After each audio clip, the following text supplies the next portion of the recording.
नमस्कार दोस्तों, आज मैं आपके लिए एक कहानी लाई हूँ। कहानी का शीर्षक है बुद्धिमान झमकू। झमकू एक बहुत ही मेहनती और बुद्धिमान किसान था। वह अपना दिन रात खेत में काम करता, किसी से मिलता जुलता नहीं था, अपने काम से काम रखता। उसके पास में एक जोड़ी बैल थे। उसमें से एक बैल जो था वो बहुत ज़्यादा अड़ियल स्वभाव का था। इस वजह से एक दिन झमकू ने उसको खूब मारा और सुबह जब उठा, झमकू ने देखा कि वो बैल मर चुका है। झमकू ने सोचा अब इस बैल का क्या किया जाए। झमकू बुद्धिमान तो था ही, उसने उसकी पूरी खाल उतार के उसने सोचा इसको बेच करके पैसे कमा लिए जाएं, और वो उसकी खाल उतार के बेचने के लिए जाता है। सभी जगह आवाज़ें लगाता है, खाल ले लो, खाल ले लो। कहीं से भी उसे खाल का खरीदार नहीं मिलता। अंत में एक बुढ़िया बाहर आती है घर से निकल के और कहती है कि लाओ ये खाल मुझे दे दो, और वो खाल उसको दे देता है। बुढ़िया उसके बदले में उसको एक घड़ा देती है। झमकू घर आकर के घड़े को धोता है, और जैसे ही घड़े को धो करके पानी भरने लगता तो घड़ा वो सोने का हो जाता है। झमकू उस सोने के घड़े से बहुत ज़्यादा अमीर हो जाता है और बहुत सुंदर आलीशान मकान बना लेता है। गांव वाले सोचते हैं कि झमकू ने इतना सुंदर मकान बना लिया, इसके पास इतना खजाना कहाँ से आया। सभी गांव वाले झमकू के पास में जाते हैं। झमकू से पूछते हैं कि तुम्हारे पास इतना खजाना कहाँ से आया।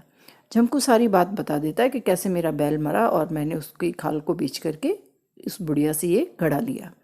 सभी गांव वाले ऐसा ही करते हैं, बैल को मार करके, अपने अपने बैलों को मार करके उसकी खाल बेचने के लिए चले जाते हैं। उस खाल का कोई खरीदार नहीं मिलता और वो बुढ़िया के पास में जाते हैं। बुढ़िया को कहते हैं कि ये खाल तुम ले लो और हमें वो घड़ा दे दो। वो कहती कौन सा घड़ा। सभी गांव वाले कहते हैं जैसा घड़ा तुमने झमकू को दिया था। वो कहती मैंने कोई घड़ा वड़ा नहीं दिया उसको, तुम जाओ उसी से पूछो। सभी गांव वाले आ जाते हैं झमकू के पास में। वो सोचते हैं कि झमकू ने हमसे झूठ बोला है, और सभी गांव वाले एक प्लान बनाते हैं कि ऐसा करेंगे कि रात को इस झमकू का जो ये महल बना हुआ इसको जलाकर राख कर देंगे। और वो यही करते हैं। झमकू कई काम से बाहर जाता है और उसका महल जला करके राख कर देते हैं। जब झमकू वापस आता है, वो देखता है कि मेरे महल जल करके राख हो गया है, तो सोचता है कोई बात नहीं, मैं इस राख से भी कुछ कर लूँगा। और वो उस राख को एक गाड़ी के ऊपर भर के ऊपर चादर दे करके वो चलता है दूसरे गांव में उस राख को बेचने के लिए। रास्ते में उसे एक राजकुमार मिलता है। राजकुमार कहता है कि मैं अपने महल का रास्ता भूल गया हूँ, क्या तुम मुझे अपने महल तक छोड़ दोगे। झमकू कहता है छोड़ दूंगा, तुम मेरे इसके ऊपर बैठ जाओ, इस गाड़ी पर बैठ जाओ। यदि तुमने इसके ऊपर छींक मार दी तो मेरा ये जो धन है वो राख में बदल जाएगा। तो राजकुमार ने कहा ठीक है, मैं बैठ जाता हूँ इसके ऊपर और तुम मुझे महल तक छोड़ देना। राजकुमार जैसे ही उस राख के ढेर पर बैठता है, राख के ढेर पर बैठेगा तो छींक तो आएगी ही। जैसे ही वो राख के ढेर पर बैठा, राजकुमार को छींक आई। झमकू ने कहा कि तुमने मेरा सारा धन राख में बदल दिया। राजकुमार ने कहा कोई बात नहीं, तुम चिंता मत करो, महल में जा कर के मैं राख के बदले में तुम्हें ढेर सारा धन दे दूंगा। महल में जा कर के झमकू को वो राजकुमार ढेर सारा धन दे देता है राख के बदले। राजकुमार पुनः अपने महल चला जाता है और झमकू अपने गांव लौट आता है।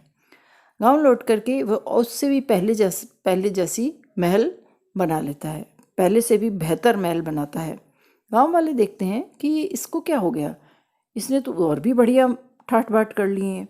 वो फिर वापस झमकू के पास में जाते हैं।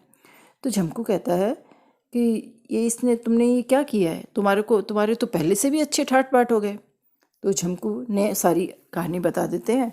वो सब लोग अपना घर जला जला करके राख का ढेर लेकर के राजकुमार के पास में जाते हैं और कहते हैं हमें इसके बदले में धन दो।